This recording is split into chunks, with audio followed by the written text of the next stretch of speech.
Sudah kalau masuk di wilayah zona merah dan sudah ditunjukkan ada larangan dari pemerintahan setempat, kemudian juga sudah berlaku, nah, langkah lebih baiknya tunaikan di rumah.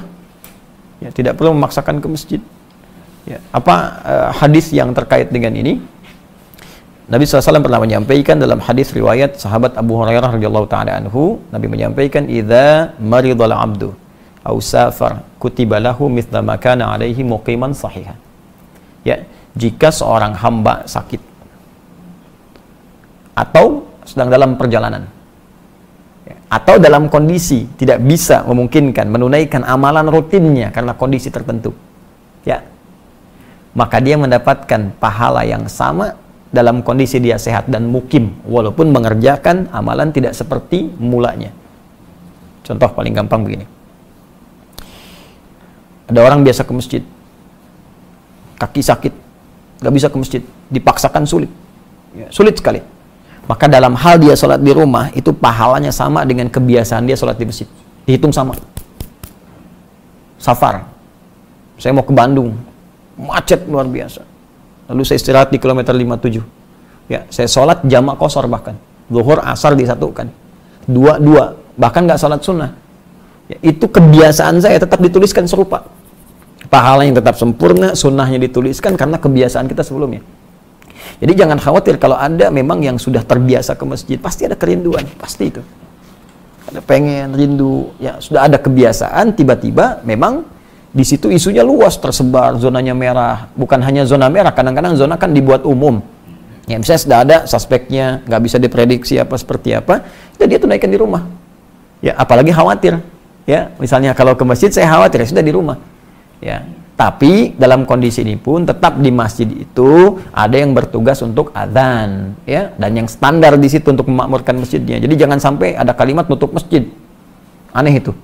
Jadi mohon maaf, jadi jangan sampai ada kalimat yang keliru. Ini saya perhatikan banyak mufti nih saat-saat ini. Jadi semua orang jadi kayak pada jadi mufti ahli fatwa ini.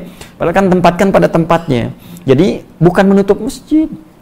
Oh ya, hanya mengalihkan berjamaah ke rumah bagi wilayah yang terdampak.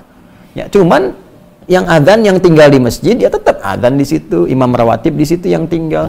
Ya, yang lain di rumah, kecuali kalau wilayah-wilayah yang zona hijau, yang nggak banyak terdampak, atau misalnya di komplek yang sudah terisolasi, komunikasinya bagus, orang luar nggak boleh masuk, yang di situ saja misalnya yang menunaikan. Prinsipnya berjamaah itu sederhana sih, orang sakit itu pasti nggak ke masjid, gitu, jelas ya?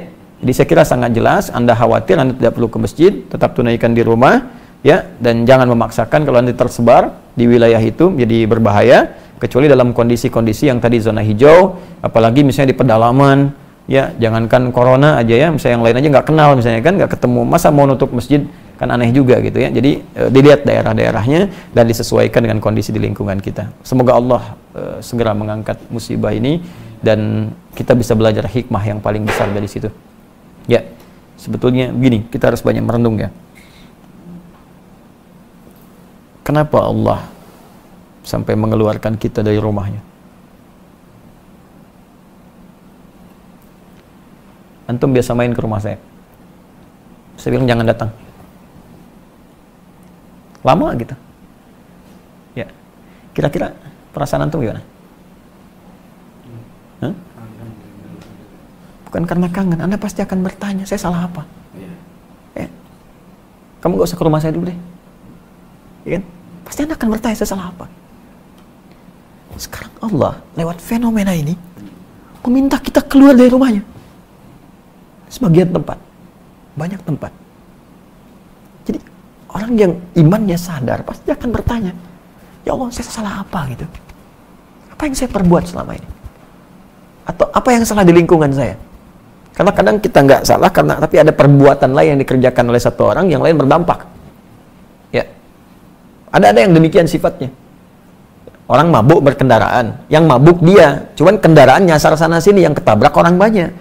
Ya, makanya mabuk dilarang, minuman keras dilarang karena bisa membahayakan orang lain. Ada perbuatan buruk saat dikerjakan orang yang baik bisa terdampak. Zina, makan makanan haram. Memang ente yang zina, ya, tapi perbuatan Anda itu bisa berdampak kepada banyak orang. Jangan katakan emansipasi ini sampai bangga, sampai menyampaikan di media, saya punya anak hasil ini begini begitu. Anda yang melakukan, tapi hasil Anda itu berdampak buruk bagi yang lain.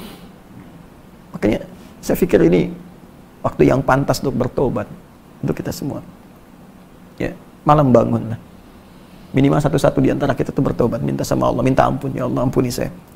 Ya, jangan berpikir tentang kiamat yang besar gitu. Kiamat kecil saja belum tentu kita siap. Kiamat kecil itu kematian. Itu kiamat kita. Dan belum tentu semua orang siap menghadapi itu. Karena itu duduk. Ini Allah sudah sangat sayang kepada kita mengingatkan. Ada yang salah, cepat perbaiki. Ya, tata kembali, pelajari apa yang salah selama ini. Ini kan dengan musibah itu kadang tampak segala hal yang bisa diperbaiki. Genteng bocor. Begitu kita lihat bocor di atas, kan ketahuan apa yang salah nih selama ini. Cek lagi, ya sama. Ini pasti kita akan temukan kekurangan-kekurangan. Iman kita minimal bagaimana, kerinduan ke masjid, kerinduan untuk ibadah. Ya, saya kira itu. Wallahu ta'ala a'lam bishawab.